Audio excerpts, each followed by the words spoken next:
আজকে আমি দই চিংড়ি রান্না করব। এর জন্য আমি হচ্ছে যে চিংড়িগুলো ভেজে নেব।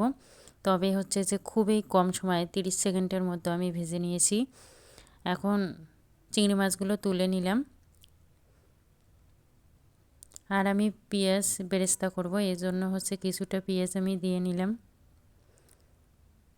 এখন আমি ওটা নামিয়ে নিছি। এখন হচ্ছে যে আরও পেঁয়াজ দিয়ে দিলাম।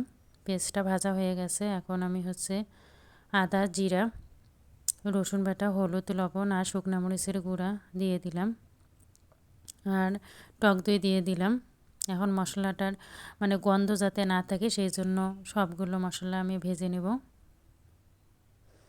আমি জলও দিয়ে নিলাম। এই বলক উঠে গেছে। আমি এখন চিংড়ি মাছগুলো দিয়ে নেব। আর ঢাকা দিয়ে দিলাম।